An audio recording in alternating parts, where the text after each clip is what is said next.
উত্তৰ গুৱাহাটীৰ এখন বিশেষ পূজা এই পূজাত নাথাকে পুৰোহিত পূজাৰ বাবে ভক্তই আগবঢ়ায় ঠুকে ঠুকে পকা কল এই কল আপুনি নিজে প্ৰসাদৰ দৰে গ্ৰহণ কৰিব পাৰে এই কল আপুনি নিজ খুচিমতে নিব পাৰে ঘৰলৈ আসলতে উত্তৰ গুৱাহাটী মধুপুৰ গোপাল থানৰ গোপাল উৎসৱ উপলক্ষে প্ৰায় 200 বছৰীয়া পৰম্পৰা অনুসৰি চলি আহিছে পৰম্পৰা জনবিশ্বাস মতে গোপাল থানৰ গোপাল উৎসৱত পকা কল আগবঢ়ালে ভক্তৰ মনোকামনা পূৰণ হয় আৰু উত্তৰ গুৱাহাটীৰ পৰা জ্যেষ্ঠ সাংবাদিক দিগন্ত বৰদলৈ আমাক জনাব সবিশেষ দিগন্ত বৰদলৈ আপোনাৰ ওচৰলৈ আহিছো উত্তৰ গুৱাহাটীৰ যি ঐতিহ্যমণ্ডিত গোপাল থান এই গোপাল থানত তিনিদিনীয়া কাৰ্যসূচীৰে গোপাল উৎসৱৰ আয়োজন কৰা হৈছে আৰু এই গোপাল উৎসৱৰ অন্যতম আকৰ্ষণ হৈছে পকা কল যিসকল ভক্ত ইয়ালৈ আহে তেখেতসকলে ঠুকে ঠুকে পকা কল আগবঢ়ায় এক সুন্দৰ পৰিৱেশ মই দেখুৱাবলৈ যত্ন কৰিছোঁ কেমেৰাপাৰ্চন গোপাল ঠাকুৰে দেখুৱাইছে ইয়াৰ কেওফালে যদি আপুনি চাই কেৱল এনেধৰণৰ পকা কল দেখিব আৰু ইয়ালৈ অহা প্ৰতিজন ভক্তই আচলতে পকা কলৰ ঠোক তেওঁলোকে আগবঢ়ায় আৰু কোৱা হয় যদি এনেধৰণৰ গোপাল উৎসৱত যদি পকা কল আগবঢ়োৱা হয় তেনেহ'লে ভক্তৰ মনোকামনা পূৰণ হয় আৰু এনে এক উদ্দেশ্য আগত ৰাখি প্ৰতি বছৰে ইয়াতে গোপাল উৎসৱ উদযাপন কৰা হয় আৰু যিহেতু এইবাৰো তিনিদিনীয়া কাৰ্যসূচীৰে গোপাল উৎসৱৰ আয়োজন কৰা হৈছে আৰু ভক্তসকলে এনেধৰণে পকা কল আগবঢ়োৱা পৰিলক্ষিত হৈছে মই ভক্তসকল আছে মই তেখেতসকলৰ সৈতে কথা পাতিবলৈ যত্ন কৰিম প্ৰথমে আপোনাৰ ওচৰলৈ আহিছোঁ দেখিছোঁ যি মধুপুৰৰ গোপাল থান এই গোপাল থানত প্ৰতি বছৰে গোপাল উৎসৱৰ আয়োজন কৰা হয় আৰু ভক্তসকলে ঠুকে ঠুকে পকা কল আগবঢ়ায় আৰু এইবাৰ দেখিছে এক সুন্দৰ পৰিৱেশ দেখিবলৈ পোৱা গৈছে এইবাৰ কিমান পকা কলৰ ঠোক আগবঢ়োৱা হৈছে নিশ্চয়কৈ আমি গোপাল থানৰ উৎসৱ যি মাঘী পূৰ্ণিমাৰ সংগতি কৰি যুগ যুগৰ পৰা চলি আহিছে আৰু আজিৰ দিনটোত আজিৰ পৰা প্ৰায় তিনিদিনীয়াকৈ আয়োজন কৰা হয় আৰু এই তিনিদিনীয়া কাৰ্যসূচীত বিশেষকৈ ভক্তসকলে ইয়াতে পকা কল উৎসৰ্গা কৰে আৰু এইবেলি যি পূৰ্বৰ পৰম্পৰা ভাঙি এইবেলি প্ৰায় আমি ভাবিছোঁ যে 10,000ৰ পৰা ওপৰ পকা কলৰ ঠোক ভক্ত আগবঢ়ায় ইতিমধ্যে আমাৰ প্ৰায় যথেষ্টখিনি হৈছে আৰু আমি ভাবিছোঁ যে 3 দিনত প্ৰায় 10,000ৰ অধিক পকা কলৰ ঠোক ইয়াতে ভক্তই উৎসৰ্গা কৰিব আৰু আমি যিখিনি ভক্ত আহে ইয়ালৈ আমি বিভিন্ন ধৰণৰ যেনেধৰণে পাৰোঁ আমি খাদ্য অনুসাৰে আমি তেওঁলোকক আপ্যায়ন কৰিবলৈ চেষ্টা কৰোঁ কিমান দিনীয়া পৰম্পৰা এই পৰম্পৰা কোনো ধৰণৰ লিখিত আমাৰ হাতত নাই আমি দেখিছোঁ আমাৰ দেউতা আমাৰ আজু দেউতা আৰু বিভিন্ন পৰা প্ৰায় 300-400 বছৰ আগৰ পৰা এনেধৰণৰ থানত পৰম্পৰা চলি আহিছে যে ইয়াতে পকা কল বিভিন্ন ধৰণৰ যে তেওঁলোকৰ উপায় অমংগল দূৰ কৰাৰ কাৰণে বা বিভিন্ন ধৰণৰ তেওঁলোকৰ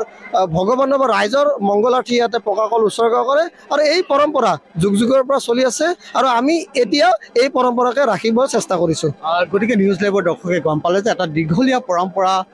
তেওঁলোকে ধৰি ৰাখিছে আৰু যি গোপাল উৎসৱ এই গোপাল উৎসৱত প্ৰতি বছৰে অগণন ভক্ত ইয়ালৈ আহে ঠুকে ঠুকে পকা কল আগবঢ়ায় আৰু এইবেলিও 10,000তকৈ অধিক পকা কল আগবঢ়োৱা হৈছে এক সুন্দৰ পৰিৱেশ দেখিবলৈ পোৱা গৈছে মই আপোনাৰ ওচৰলৈ আহিছোঁ যে এক সুন্দৰ পৰিৱেশ ইয়াত দেখিবলৈ পোৱা গৈছে ভক্তসকলে ঠুকে ঠুকে পকা কল আগবঢ়াইছে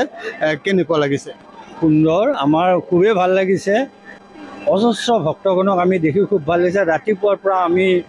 যথেষ্ট কষ্ট কৰিছোঁ ৰাইজক আপ্যায়ন কৰিবৰ কাৰণে ৰাইজক মানে সুবিধাখিনি দিবৰ কাৰণে আৰু আমি যি দেখিছোঁ পকা কল এই পকা কল ভক্তসকলে কোৱা হৈছে নিজ ইচ্ছামতে লৈ যাব পাৰে প্ৰসাদৰ দৰে হয় নেকি এইটো পৰম্পৰা নিশ্চয় তেওঁলোকে নিজে ছিঙি নিজে খাবও পাৰে লৈও যাব পাৰে সেইটো সুবিধা আছে প্ৰসাদ হিচাপে লৈ যাব পাৰে আৰু আমাৰ এটা নিয়ম আছে শেষৰ দিনা আমি ফ্ৰী কৰি দিওঁ ৰাতি সন্ধিয়াৰ পৰা যে এই কলটো যোনে যেনেকৈ যিমান আপুনি যদি ইয়ালৈ আহে গোপাল থানলৈ আহে তেনেহ'লে আপুনি পকা কল প্ৰসাদৰ দৰে নিজে ছিঙি নিজে লৈ যাব পাৰিব আপুনি আহিছে আপুনি ক'ৰ পৰা আহিছে মই পুৰাৰ পৰা আহিছোঁ আচলতে মই প্ৰথমবাৰৰ বাবে ইয়াত আহিছোঁ আৰু যথেষ্ট ভাল লাগিছে আচলতে কেনেকুৱা ভাল লাগিছে ইয়াক মানে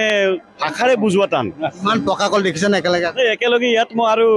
দ্বিতীয় ঠাইত আৰু এনেকুৱা ধৰণৰ দেখা নাই এনেধৰণৰ পকা কল এতিয়া হেজাৰ ঠোক মানে ইয়াতে শ ঠোক কল আৰি থোৱাই আছে ভক্তগণে নিজে ইচ্ছামতে খাইছে লৈ গৈছে গতিকে আপুনি পকা কল আপুনি লৈ যাব পাৰিব খাব পাৰিব দাদা আপুনি পকা কল খালেনে নাই পকা কলটো আমাৰ ইয়াতে পূজাই আমিতো পকা কল খাওঁৱেই আৰু এতিয়ালৈকে ব্যস্ততাত কোনো খাব পৰা নাই খাম আৰু ইয়াতে পকা কল খোৱাৰ আচলতে এক অঘোষিত প্ৰতিযোগিতা চলে বাইদেউ কল খালেনে নাই এয়া কল লৈছোঁ খাবলৈ এয়া আৰম্ভণি কৰিছোঁহে এতিয়া খাবলৈ বহুত ভাল লাগে আমি সকলোৱে নৰ্থ গুৱাহাটীৰ ৰাইজ বেলেগ ঠাইৰ পৰাও আহে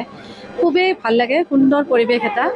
আমি মানে বহুত আনন্দিত এই কল খালে নাই খাইছোঁ এতিয়ালৈ এটা খাইছোঁ আৰম্ভ কৰিছোঁ আৰু কল খালে খালোঁ এটাই খালোঁ এতিয়া আৰু চাওঁ আৰু গতিকে পকা কলৰ এক অঘোষিত প্ৰতিযোগিতা চলিছে কি ক'ব এটা সুন্দৰ পৰিৱেশ হয় আমাৰ এই সুন্দৰ পৰিৱেশে আৰু গোপাল